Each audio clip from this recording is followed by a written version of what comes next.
que eu quero entender de vocês onde é que bota o Flamengo. Porque o Fortaleza, acho que meio que se despede ali da briga de uma vaga na Libertadores, ou não? Ainda dá. Tem 2 jogos para fazer ainda, né? Mesmo assim, a distância fica... A distância é considerável. Hoje, Fortaleza tem chegar a 42 com 30 jogos. Para 53 são 11 pontos. Uma distância que ele vencendo jogos atrasados, seria uma distância ainda de 5. É uma distância grande para um time que está no final de temporada. Se a gente vai falar sobre o Flamengo em questão física, é importante falar sobre o Fortaleza também. 70 jogos agora, né? 70 jogos. 70 jogos no ano já, o Fortaleza. Com 8 para fazer pelo Campeonato Brasileiro, ou seja, vai terminar em 78. E viagem mais longa. Por aí também, hein? Oi? O Flamengo deve ter por aí também, porque o Fortaleza tem mais por causa da Copa do Nordeste, e o Flamengo tem mais por causa do Mundial. Mundial, Recopa e Supercopa do Brasil. E tem um detalhe importante aí que é o seguinte, geralmente as viagens do Fortaleza são mais longas, né? Verdade. Porque, inclusive, o Fortaleza brinca lá da semana fora, né, do estado, inclusive essa semana eles vão fazer isso.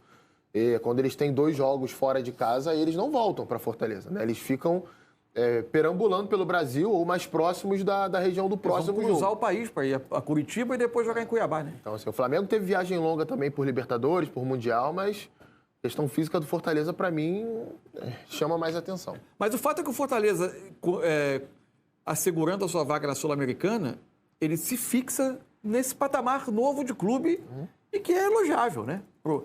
Diante das receitas, da capacidade econômica e com um projeto sólido. O Fortaleza vai se mantendo nesse patamar novo que ele se colocou, e sem maiores sobressaltos. Num jogo ontem que ele podia ter tido um resultado melhor. O Fortaleza fez um segundo tempo melhor do que o Flamengo. Eu fico muito com a análise do Vojvoda ao final do jogo, em que ele enxergou um primeiro tempo equilibrado e um segundo tempo do Fortaleza melhor.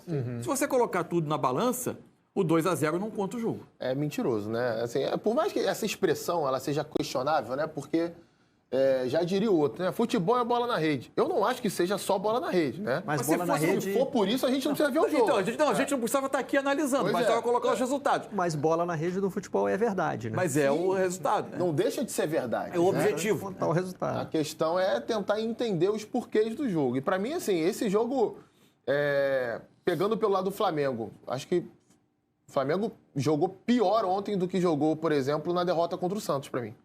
O Flamengo, ele faz um primeiro tempo regular contra o Santos, mas ele tem momentos com uma bola melhores do que ele teve ontem e consegue se defender durante um segundo tempo inteiro com um jogador a menos e vai levar o gol no final. Um chute, uma felicidade do Joaquim, aquele chute de longe. Mas acho que ontem o Flamengo foi um time muito moroso com a bola, né? A sensação que dava é que fisicamente estava cansado, estava extenuado, não estava conseguindo competir durante ali um número grande de minutos da forma que deveria competir. Acho que defensivamente esse time tem uma evolução com o Tite já, que é proteger melhor o centro da área. O Flamengo fez isso muito bem até levar o primeiro gol do Grêmio, por exemplo. Contra o Santos acabou não conseguindo fazer, mas em todas as outras partidas com o Tite, o Flamengo foi uma equipe que, aquela região de funil que ele chama ali, né? Entre a meia-lua e a marca do pênalti, o Flamengo tem bloqueado finalizações ali, tem impedido chances ao adversário naquele setor do campo onde sai a maioria dos gols. Tem alguns períodos de melhora. Os melhores momentos do Flamengo, para mim, no jogo são quando o Fortaleza tenta verticalizar o passe sem ter a condição para isso. O Flamengo bloqueia o passe e acelera em contra-ataque, ou usando o Everton, ou usando o Luiz Araújo.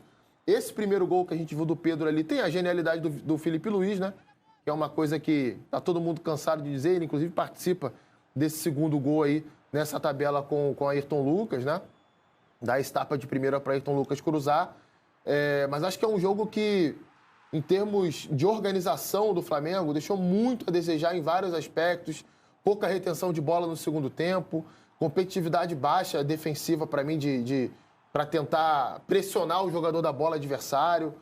O Fortaleza, no segundo tempo, melhora porque começa a projetar mais jogadores dentro do campo de ataque do Flamengo, lança os 2 laterais ali bem abertos ao mesmo tempo, traz os pontas para dentro, ocupa melhor a intermediária ofensiva, gera volume, chega perto de fazer gol, só não faz o gol porque acaba não finalizando bem. E o futebol tem essas coisas, né? Nem sempre o resultado final de uma partida vai dizer aquilo que foi o jogo. E para mim, o jogo de ontem é um desses exemplos. O Flamengo joga na quarta-feira contra o Palmeiras e tem muitas preocupações, né? Ainda tem suspensões para serem cumpridas. O Bruno Henrique acho que pegou dois jogos. Né? Thiago Maia levou o terceiro cartão. Ontem o Felipe Luiz também, se não me engano, né, foi suspenso pelo cartão. E acho Gerson que a parte... deve voltar. O Gerson que deve voltar. A parte física hoje é uma preocupação muito evidente do Flamengo, né? Por várias razões. A forma como o time termina o jogo ontem, né? Com jogadores que pediram substituição, outros que continuaram em campo, mas nitidamente não aguentavam mais. O que eu acho é que assim, a avaliação do que é o Flamengo, ou do que será o Flamengo de agora até o fim da temporada, ao analisar os jogos, a gente vai precisar mudar um pouco a expectativa com que a gente olha para esse Flamengo. Eu acho que é cada vez mais difícil olhar para esse time e medir as atuações do Flamengo com uma régua de quem está esperando o brilho que, em tese, você, ao olhar a relação de jogadores que o elenco tem, você pode esperar que ele te entregue num jogo de futebol. Porque existe um dilema que está acompanhando o Flamengo desde janeiro e não vai se resolver em novembro. Que é o fato de que, neste ano, ao menos, a reunião dos principais talentos desse Flamengo não resulta em competição, em capacidade de competir. Então, quase todos os treinadores vivem num trabalho de tentar equilibrar minimamente, ao escalar o time, dar a esse time qualidade técnica e, ao mesmo tempo, fazê-lo competir. O Tite fez algumas alterações de estrutura ontem. Eu até acho que o Flamengo fez um primeiro tempo um pouco mais ordenado para defender e para, eventualmente, tentar buscar o jogo. Mas é muito claro como basta o jogo virar um jogo de ida e volta, a intensidade do jogo aumentar um pouco, que a sensação de que o campo fica grande para o Flamengo. O Flamengo tem dificuldade de jogar em espaço curto. Por exemplo, pega o Arrascaeta, que recebe muito bem uma bola do Rossi no lance do primeiro gol. Ele se coloca muito bem entre volante e defensor adversário. Ele vai às costas do Sacha e faz essa jogada. Conhece esse setor como ninguém. Para esse jogador ter o melhor dele, o jogo precisa acontecer em espaço menor. O time ser compacto, pressionar na frente, que a bola passe mais tempo no campo ofensivo, até para que essa qualidade técnica do Flamengo apareça. É uma qualidade técnica que, mesmo com reservas, protagoniza lances como o do segundo gol. Só que o Flamengo não consegue sustentar um jogo disputado em espaço curto muito tempo. Porque o time sofre, o time sente, o time não consegue ter competitividade e intensidade o tempo todo para isso. Verdade. E o segundo tempo ontem é de um Flamengo que você começava a contar 1, 2, 3, 4, quantos jogadores estavam sofrendo A no jogo. sensação é que o gol do Fortaleza ia sair a qualquer momento. E vai até difícil entender porque não saiu. E vai enfrentar um time que reencontrou a sua organização. E é muito intenso. O Palmeiras está vivendo esse momento. Capaz de atacar rapidamente com jogadores que podem fazer muito dano ao Flamengo. O Abel Ferreira tem usado a palavra turbulência, né? A turbulência parece ter passado no Palmeiras. Exato. E no Flamengo... Por exemplo, essa estratégia de tentar equilibrar competitividade com qualidade. De novo, ele voltou a ter Thiago Maia e Pulgar. Para mim, ontem o Pulgar era uma função um pouco diferente, né? Saindo mais, como meia-direita. Por vezes ele se organizava quase como uma dupla de meias com a Arrascaeta, quase os dois na mesma altura do campo. Pulgar como meia pela direita e tendo os dois pontas, né? Que é uma coisa que poucas vezes o Flamengo tem. Só que como esse elenco do Flamengo, dentro desse projeto esportivo meio atabalhoado, ele é formado, por vezes, atendendo a diversos treinadores, a diversas... sem ter uma linha de uma direção técnica que dê ao clube uma linha de trabalho. Você tem laterais, você tem esses pontas, e quando você tem os pontas, você tem dificuldade de encontrar laterais que joguem com ele. Ontem, por um acaso, não teve o Ayrton Lucas por uma questão médica, e aí o Felipe Luiz, ele dá um pequeno recital de como se joga nessa função de um lateral construindo. Por outro lado, você tem sempre a preocupação, que é natural a essa altura da carreira, e o Fortaleza tentava o tempo todo buscar o Marinho por ali. As jogadas de perigo do Fortaleza no primeiro tempo, quase todas nas costas dele. E o Felipe, você sabe que é um jogador que provavelmente você não consegue usar domingo, quarta, nesse momento da carreira. Então, usar os dois pontas na lateral direita, nenhum dos dois laterais, para mim, se adequa como construtor, como jogador que venha construindo por dentro. Então, não é simples essa montagem. Por outro lado, o que o Flamengo teve ontem? Depois que fica em vantagem, ele conseguiu ter algumas escapadas de contra-ataque que difícil, muitas vezes não tem, né? Nenhum dos três, né? A gente esquece que o Flamengo tem o Varela. Verdade.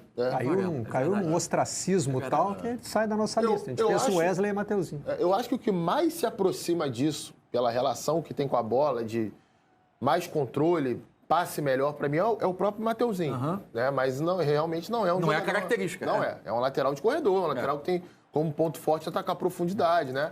E como o Flamengo teve no seu planejamento, né, sempre o Everton Ribeiro como o jogador que atuasse daquele lado, essa característica casa muito bem. Mas o Luiz Araújo está pedindo passagem, né? Ontem ele foi o melhor jogador do Flamengo.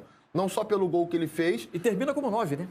E também por acrescentar justamente esse sentido físico que a gente estava falando aqui. Mas ele termina dando pulinho e com a mão na parte posterior da coxa. Porque talvez tenha que se desdobrar, né, Barreto? Porque ele se percebe que os companheiros não conseguem executar da mesma forma. Teve uma jogada ontem no segundo tempo que ele puxa até o contra-ataque daquele lance do Arrascaeta cruzando para o Mateuzinho finalizar, que era a única jogada de perigo do Flamengo no segundo tempo até o lance do gol, que é uma frente da área toda aberta. Fortaleza vem trocando passe e ele sai da direita num espaço gigante de campo, faz a cobertura, intercepta o passe, puxa o contra-ataque e abre a jogada para o Arrascaeta. Então, é desse tipo de jogador, né, com esse tipo de energia, que o Flamengo tem precisado e que talvez não tenha tanto no elenco assim. Por exemplo, o Pedro, que aliás é um jogador que tem tentado trabalhar mais sem a bola. E acho que melhorou um pouquinho. Melhorou, claramente. Ainda assim, se você começa o time com o Pedro e com o Arrascaeta por trás, você vai ter dois jogadores que naturalmente, por característica, não é por não se entregarem, por não querer, não estou nem flertando com essa ideia. Por característica, eles não vão pressionar tanto o tempo todo. Você exige que os jogadores de lado trabalhem muito. Uhum. E isso está ligado, por exemplo, para mim, à sensação de que o Cebolinha, que provavelmente possa até ter uma evolução, porque o Tite é um treinador que deu a ele a oportunidade da seleção, ele foi campeão de uma Copa América como titular da seleção brasileira, pode ser que ele se sinta estimulado nesse momento e venha a ter um crescimento. O fato é que parece que ele se adequa mais a esse trabalho, que esse trabalho drena mais as forças do Bruno Henrique para ser um jogador ofensivamente importante, e o Cebolinha consegue, em termos de fôlego, dar essa entrega. Agora, o Cebolinha é melhor jogador do que o Bruno Henrique? Não estou dizendo isso. Agora, dentro desse contexto, a obrigação do que tem que fazer um jogador pelo lado é um outro jogador que cresceu. Mas sempre nessa necessidade que o Flamengo tem de tentar equilibrar a qualidade técnica com capacidade de competir. Eu acho que a única saída para isso, taticamente falando, seria marcar mais à frente para o Flamengo, né? Porque esse time não sustentou com nenhum dos treinadores que tentaram fazer isso. Mas aí você precisa ter uma energia maior, você precisa ter até uma dedicação mesmo maior. Qual é a minha grande questão? Nesse ponto. É só uma capacidade de fazer esse time se organizar para pressionar? Ou este elenco não entrega mais essa capacidade de pressionar? Essa é a minha dúvida, eu acho que talvez seja o diagnóstico que precisa ser... Até para tentar moldar, o que vai ser o Flamengo de 2024. Com que elenco vai se chegar a 24? Para se ter... E para se decidir que tipo de jogo vai jogar, eu acho que é preciso ter essa resposta. Perfeito. Porque assim, às vezes quando a gente dá essas opiniões, o torcedor vem e indaga assim, mas em 2019, o Bruno Henrique fazia isso, o Gabigol fazia isso, o Arrascaeta, às vezes, na maioria dos jogos com o Jorge Jesus, voltava marcando o lateral direito. Todos éramos mais jovens em 2019. E tinha um outro problema, Barreto.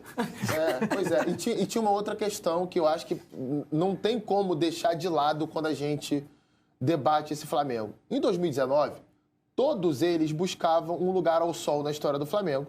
Em 2023, todos eles já têm esse lugar ao sol. Isso significa dizer o seguinte, os caras não se dedicam? Não é isso. Não correm porque não quer? Não é isso. A questão é que você lida com algumas obrigações que estão fora daquilo que você faz bem de uma maneira um pouco diferente. E esse um pouco diferente no futebol de hoje já é o suficiente para não fazer bem de tão alto que está o nível físico, né? Talvez até numa questão técnica ou tática o futebol brasileiro falte, mas o futebol está muito mais intenso aqui, está muito mais pegado, os times estão muito mais bem preparados nesse sentido. Se você não der 100% também sem a bola... Se você não cumprir 100% exatamente aquilo que tem que ser feito, vai começar a vazar a bola, vai começar a entrar a bola entre linhas.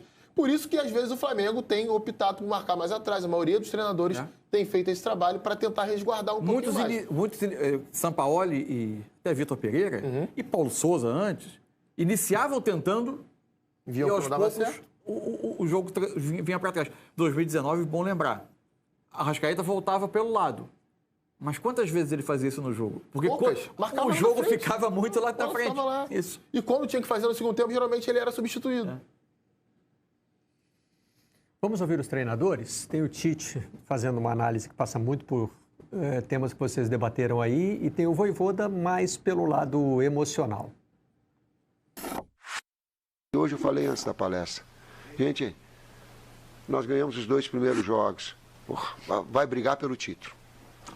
A gente perdeu os outros 2 últimos jogos. Aqui, ó, nada serve. Não é assim. Nós queremos contar com todo mundo e, inclusive, os atletas tiveram uma busca, sabe, nessa reta final da gente estar totalmente voltado, porque o objetivo é classificação direta para a Libertadores.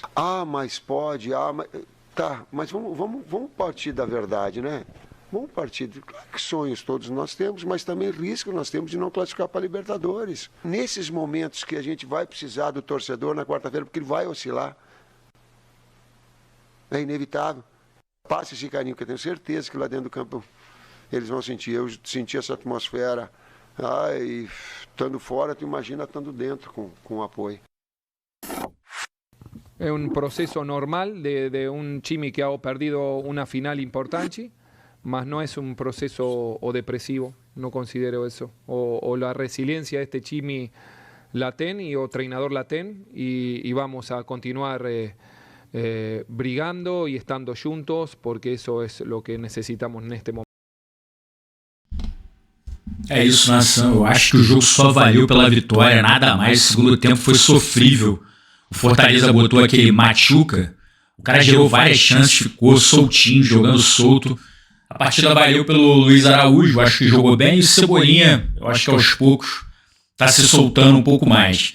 Mas o Flamengo é aquilo, o Tite está tentando armar uma retranca. O Flamengo é aquele time que não se defende bem e não sabe contra-atacar.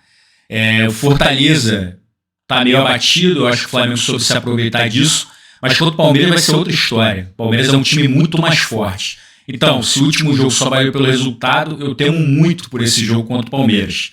Para mim, se o Flamengo jogar o que jogou domingo, não vai conseguir nada. E é um jogo importantíssimo, é tudo ou nada pra gente na competição. Lembrando que, se a gente não emplacar vitórias contra o Palmeiras e o Bragantino, vai ficar difícil até a pré-Libertadores. E não tem boas notícias, por quê? Quem deve jogar de segundo volante é o Gerson.